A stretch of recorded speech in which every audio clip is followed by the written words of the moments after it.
இந்த இன்ஸ்டாகிராம நம்பி சாப்பிட போனதுக்கு பெரிய ஆப்பா தூக்கி வச்சிட்டாங்க.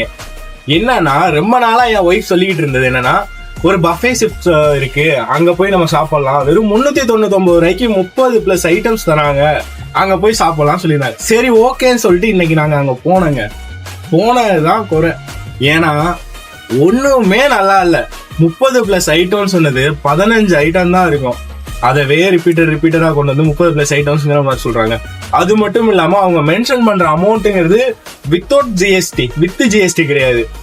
நாங்க 2 பேர் போய் சாப்பிட்டோம், பஃபே ஷிப்ஸ் தான். நாங்க ஓகே சொல்லிட்டு, அதுவும் இல்லாம நான்வெஜ்ஜுக்கு வந்து 420 ரூபாயும், நம்ம வந்து 399 ரூபா அவங்க மென்ஷன் பண்றது வந்து வெஜ் மீல்ஸ். அது வெஜ் மீல்ஸ்ல வந்து ஒருத்தர் 400 ரூபாய்க்கு வெஜ்ல என்னடா சாப்பிட முடியும்? மிஞ்சி போனா என்ன சாப்பிடுறீங்க? முக்கியமான ஒரு விஷயம் என்னன்னா, எதுவுமே வந்து நம்ம தமிழ்நாட்டு சைடு ஃபுட்டே கிடையாது, ஃபுல்லாவே நார்த் இந்தியன் சைடு தான். எனக்கு சுத்தமா எதுவுமே பிடிக்கல. எனக்கு பிடிச்சதுன்னு சொன்னா அந்த குலோப் ஜாமுன் ஒன்று கொடுத்தாங்க, குட்டியா சூடா நல்லா இருந்தது, அது மட்டும்தான். ஆனா நாங்க 2 பேரும் போய் சாப்பிட்டு வந்ததுக்கு எவ்வளவு ஆச்சுன்னா கிட்டத்தட்ட 1150 ரூபா ஆகுது. நாங்க 2 பேரும் போய் சாப்பிட்டு வந்ததுக்கு. ஆனா அவங்க மென்ஷன் பண்ணிக்கிறது என்ன, வெறும் 399 ரூபா. நம்ம ஒரு கால்குலேஷன் போட்டு போவோம், 400 ரூபாய் 800 ரூபாய் எக்ஸ்ட்ரா ஒரு இது பண்ணா கூட 850 ரூபாயில நம்ம முடிச்சிடலாம் அப்படின்னு நினைப்போம். ஆனா அங்க போன 1150 ரூபா ஜிஎஸ்டியும் போட்டு எல்லாமே போட்டு, அதாவது நம்ம சாப்பிட்டு இருக்கும்போது எக்ஸ்ட்ரா சில ட்ரிங்க்ஸ் எல்லாம் கொண்டு வந்து கொடுக்குறாங்க.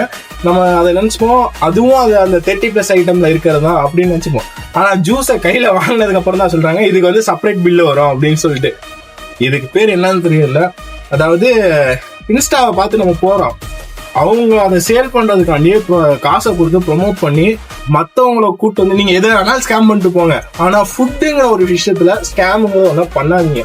இது சாப்பிட்றதுக்காக தான். அந்த சாப்பாட்டை வந்து ஸ்கேம் பண்ணி நம்ம பெருசா எதுவும் சம்பாதிக்க போறது கிடையாது. அவங்க சர்வீஸ்ன்னு பாத்தீங்கன்னா வந்து சர்வ் பண்றவங்க எல்லாருமே நல்லா ஹம்பிளா நம்மளுக்கு என்ன வேணுமோ அது தேவையானதோ கேட்டு படுக்கிறாங்க. பட் வந்து டேஸ்ட் தான் நல்லா இல்லை. இதுதான் என்னோட கருத்து.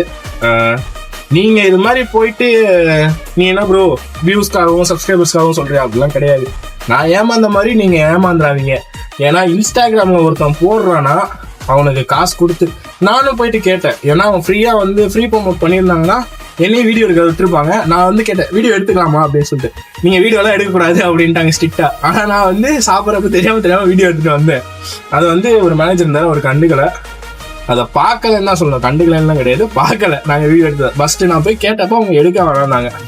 மோஸ்ட்லி யாரும் வந்து ஃபுட்டில் ஸ்கேம் பண்ணாதீங்க, அதான் என்னோட ரிக்வஸ்ட்டு. நீங்கள் இது மாதிரி ஏமாந்துருக்கீங்களாங்கிறத கமெண்ட்லேயும் சொல்லுங்கள். போயிட்டு வரேன். டாடா பாய்.